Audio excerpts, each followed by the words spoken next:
जिसके कान हों वो सुन ले, जिसकी आंखें हों वो देख ले। हम उन लोगों के लिए विशेष धन्यवाद देना चाहते हैं जो हमें एसबीआई पे, गूगल पे और पेपलिंक के द्वारा हमारी सेवकाई में बोते हैं। डिस्क्रिप्शन बॉक्स में दिए हुए लिंक से आप भी बो सकते हैं। ये है हमारे 3 चैनल्स और टेलीग्राम पर अब आपको इजराइल से जुड़ी हुई न्यूज मिलेगी और ऐसे वीडियोस जो यूट्यूब पर डाले नहीं जा सकते।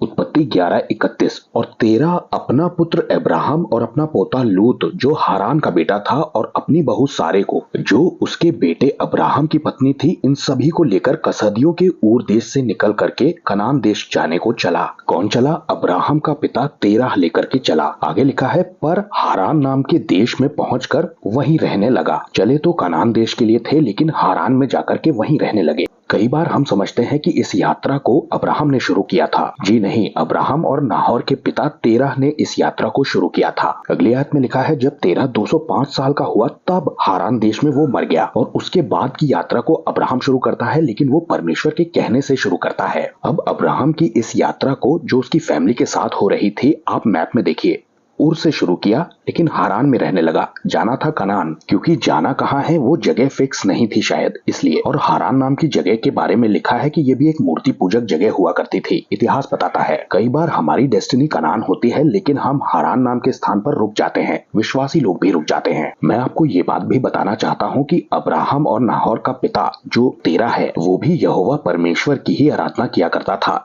ये बात कहाँ लिखी है? उत्पत्ति 31:53। फिर लाबान ने याकूब से कहा, इस ढेर को देख और इस खंबे को भी देख, जिसको मैंने तेरे मेरे बीच में खड़ा किया है। ये बात लाबान कह रहा है याकूब से। अब बीच की एक आयत को मैं छोड़ रहा हूँ और 53वीं आयत में लिखा है, इब्राहिम और नाहोर और उनके पिता यानी कि तेरह तीनों का जो परमेश्वर है वो हम दोनों के बीच में न्याय करे। तब याकूब ने उसकी शपथ खाई जिसका भय उसका पिता इसहाक मानता था। लेकिन ध्यान इस बात पर भी दीजिएगा कि इब्राहिम और नाहोर के पिता भी उसी परमेश्वर का भय मानते थे, यानी कि यहोवा परमेश्वर का। और फिर उनके बच्चे होते हैं और वो बच्चे भी उसी परमेश्वर का भय मानने लगते हैं। अब अब्राहम का पिता जो तेरह है, ये अपनी डेस्टिनी की ओर चल तो पड़ा है, लेकिन बीच में हारान नाम की जगह पर रुक गया है, जैसे कि हम विश्वासी कई बार रुक जाते हैं। अगर मैं आपको शारीरिक भाषा में कहूँ तो अंदाजे से फिर भी करिए, उस यात्रा को फिर भी जारी रखिए। जब आप बड़े जोश में थे और परमेश्वर से आपने प्राप्त किया था कि आप कनान की तरफ चलेंगे, उन दिनों को एक बार फिर से अपने माइंड में लाइए और प्रॉमिस लैंड तक यानी आपके कनान तक इस यात्रा को पूरा कीजिए। कहीं हारान में रोक मत जाइए, क्योंकि इसका असर आपकी आने वाली पीढ़ी के ऊपर पड़ेगा। हम बचाए ही इसलिए गए हैं कि हम कहीं पहुंच सकें अपनी डेस्टिनी तक। निराशा का समय आ सकता है या आपको धुंधला दिखाई दे सकता है,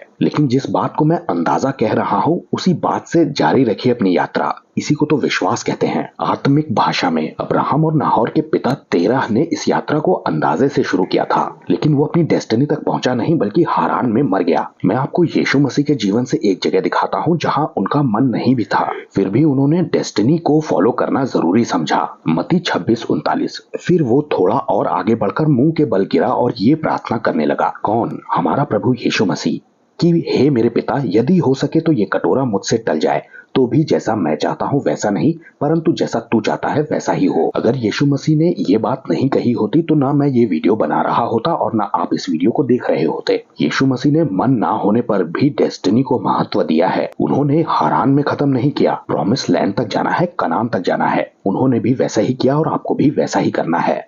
सबको जय मसीह की।